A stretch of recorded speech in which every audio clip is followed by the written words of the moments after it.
Bonjour à toutes et à tous, on va commencer tranquillement cette revue de presse en lisant les quotidiens italiens. C'est encore Romelu Lukaku qui fait la une, car son avenir prend de nouveau un tournant. Le Belge sera à Chelsea demain pour commencer la pré-saison avec les Blues. Le Belge ne serait plus très convaincu par un départ définitif en Italie. La Juventus va tout de même tenter le coup en se déplaçant à Londres pour discuter d'un transfert. Les dirigeants bianconeri vont aussi passer par Paris pour échanger avec le PSG au sujet du futur de Dusan Vlahovic. Autre transfert qui fait les gros titres en Italie, celui de Morata à la Roma. D'après les informations d'AS et du Corriere dello Sport, Mourinho envisage sérieusement de recruter le buteur espagnol qui connaît bien la Serie A. Le joueur a déjà rencontré les représentants romains et aurait été séduit par la proposition. Bon, on va lire les journaux espagnols maintenant. On peut voir Pedri sur la une de Sport ce matin. Le jeune Barcelonais est mis à l'honneur par les journalistes pro-Barça pour son travail de l'ombre.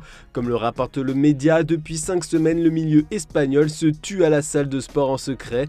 Pour ses vacances, il a loué un chalet avec une salle de sport équipée et des séances de terrain programmées dans un centre de haut niveau à Adéré. On peut voir très vite qu'il a pris en masse musculaire. Bon, si on parlait un peu plus du mercato maintenant, la priorité du Barça en ce moment c'est Bernardo Silva et clairement son transfert va être compliqué à boucler comme l'écrit Marca dans ses pages intérieures.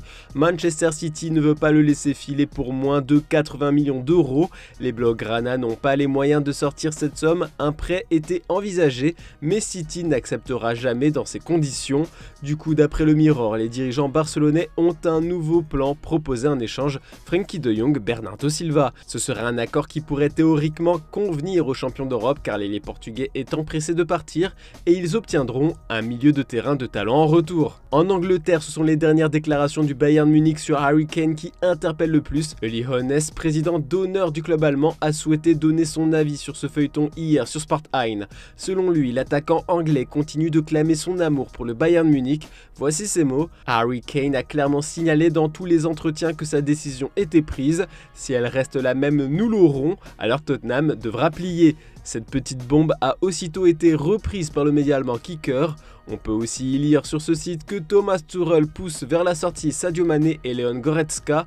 En conférence de presse, le coach bavarois a eu surtout des mots durs au sujet du Sénégalais. Sadio n'a pas répondu aux attentes la saison dernière, la situation concurrentielle est extrêmement élevée pour lui, nous avons une constellation qui rend les choses très difficiles pour Sadio, le joueur le sait aussi, je connais son opinion, il connaît mon opinion et celui du club, il a un contrat et veut rester et nous respectons cela, mais ce n'est que le premier jour d'entraînement et beaucoup de choses peuvent se passer dans le football. Les tabloïds anglais sont en feu depuis l'annonce du transfert de Declan Rice pour le faire venir dans le nord de la capitale anglaise. Les pensionnaires de l'Emirates Stadium ont déboursé pas moins de 116 millions d'euros plus 6 en bonus, ce qui fait de lui l'anglais le plus cher de l'histoire, rien que ça. Dans une interview réalisée par le club, Rice a assuré avoir hâte d'évoluer sous les ordres de Mikel Arteta et aux côtés de ses coéquipiers anglais, et Newcastle serait proche de réaliser un nouveau gros coup sur le marché des transferts. Déterminés à faire bonne figure en Ligue des Champions, les Magpies ont déjà recruté Sandro Tonali pour 70 millions d'euros. Et bien cette fois, le club anglais va débourser quasiment 100 millions d'euros pour Kvaratskhelia. Racheté par un fonds d'investissement saoudien, les Magpies ont les moyens de faire encore monter les enchères pour la révélation de l'année. Transition parfaite pour parler de l'Arabie Saoudite qui dynamite le marché des transferts depuis un an. Les clubs du pays n'ont pas l'air de vouloir stopper leur razzia sur le football européen. Le Sunday Mirror dédie sa première page sur cette volonté de dominer le monde.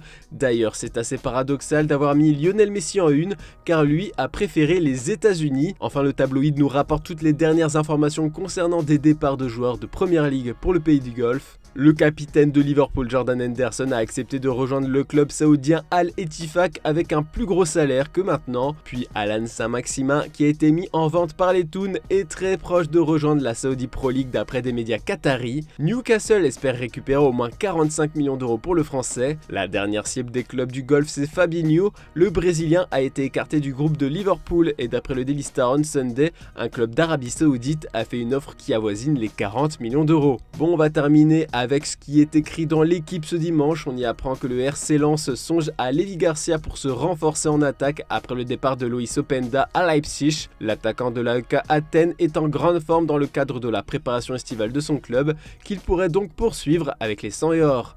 Et un petit officiel qui concerne le PSG, c'est presque une surprise, mais le PSV vient d'annoncer le départ de Xavi Simons en direction du Paris Saint-Germain dans un communiqué officiel.